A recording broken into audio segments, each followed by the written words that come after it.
De toute façon, je dirais que, bon, bien entendu, je sais qu'il y a eu une certaine mise en scène très folklorique, d'ailleurs, et c'est ça à la fois l'avantage et le problème de ce type de football. C'est que finalement, il s'agit de pays qui sont bon, bah, présents sur l'échiquier footballistique depuis un nombre important de décennies, mais en même temps, on a toujours un peu cette vision uniquement folklorique et donc erronée. Alors qu'il y a quand même eu, beaucoup de.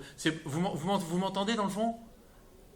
Il y a quand même eu beaucoup de, je dirais, de chassés-croisés,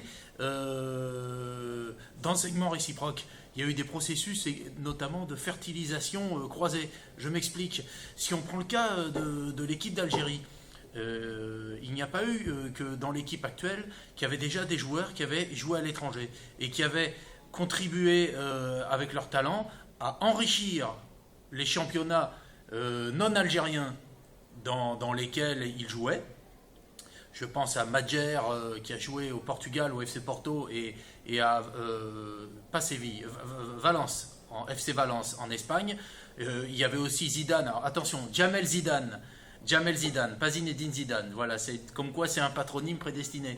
Jamel Zidane, qui avait la moustache, comme moi d'ailleurs, vous voyez, c'est peut-être aussi prédestiné, qui lui a joué en première division belge. Il y avait également Assad qui avait joué à l'étranger. Bon, donc l'équipe d'Algérie était déjà soumise depuis plusieurs décennies à, je dirais, ce phénomène qui lui a profité. Et si on prend l'équipe d'Algérie actuelle, notamment bon, ben, pendant la période de la Coupe du Monde, on s'aperçoit que beaucoup d'Algériens jouent dans des championnats européens divers et variés. Et ce phénomène n'est pas nouveau. Si vous remarquez bien aussi, la Turquie, qui à l'époque,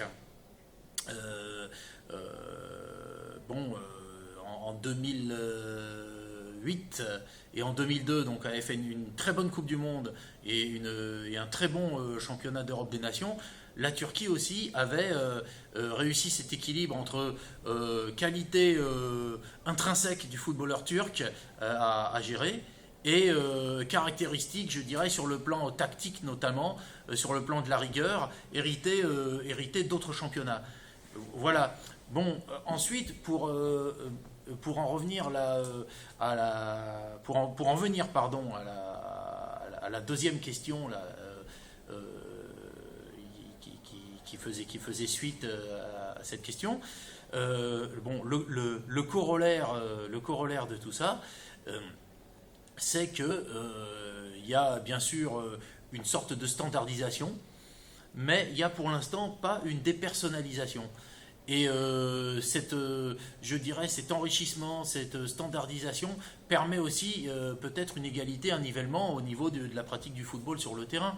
Regardez aussi la France en 1998. Bon nombre de ces footballeurs avaient exercé dans des championnats très différents. Je crois que c'est même Albertini de l'équipe d'Italie qui avait dit quand l'Italie avait été éliminée au tir au but en 98 par l'équipe de France, future championne du monde donc, Albertini avait dit nous avons enfanté des monstres parce que beaucoup avaient ou exerçaient encore en Serie A italienne. Voilà. Bon, bien entendu, chaque système peut se défendre. Il est vrai que quand il y a beaucoup de joueurs qui jouent dans un autre championnat que le championnat national, ça facilite peut-être pas les cartes d'un sélectionneur. Bon, peut-être maintenant à l'ère de la numérisation, bon, c'est peut-être un peu moins vrai, mais quand même, pour je dirais des raisons logistiques, bon, on peut prendre l'exemple de Zinedine Zidane, pas Jamel Zidane, je précise, Zinedine Zidane. Il aurait pu jouer en équipe d'Algérie, Mais comme le sélectionneur de l'époque, je ne sais plus si c'est Kamel Lemboui, je ne sais plus du tout, il l'avait jugé peut-être un peu trop nonchalant, peut-être pas lent, mais un peu trop nonchalant. Il avait quand même voulu un deuxième essai, alors que s'il avait habité en France, il aurait quand même vu que, il aurait quand même peut-être eu des certitudes plus ancrées en lui-même à propos de la personne de Zidane. Bon, après là, je dirais que ça relève aussi un petit peu de la subjectivité et le rôle d'entraîneur est pas du tout facile. Je jette pas du tout, la pierre. Voilà. Alors ensuite, j'ai la petite liste ici. Pardonnez-moi. Oui. Alors la troisième question. Ah. Oui. Alors, Monsieur Losato, pourquoi avez-vous été beaucoup plus médiatisé à l'étranger que dans les médias français concernant vos analyses footballistiques, notamment le football algérien et turc? Bon, voilà.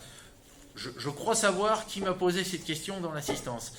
Bon, c'est bien parce que ça prouve que j'ai des étudiants qui posent des questions pertinentes en face de moi. Bon, en fait, je suis auteur de recherche universitaire sur le football. Bon, depuis mon plus jeune âge, hein, aussi bien en maîtrise qu'en DEA. Mes recherches, mon type de mémoire portait sur le football et principalement italien. Ce qui fait que comme c'était déjà une vision spécifique du football, peut-être que ça m'a isolé, je dirais, sur l'échiquier français. Ensuite, le football est le sport vraiment numéro un de loin en Italie, alors qu'en France, vous avez le football certes, mais il y a aussi un engouement autour du rugby, du tennis. Enfin, il y a peut-être aussi un petit peu un contentieux historique concernant l'équipe d'Algérie, enfin même un peu beaucoup. Et cela joue énormément, à mon avis, sur l'appréhension, l'approche des choses, voire l'objectivité. Après, en même temps,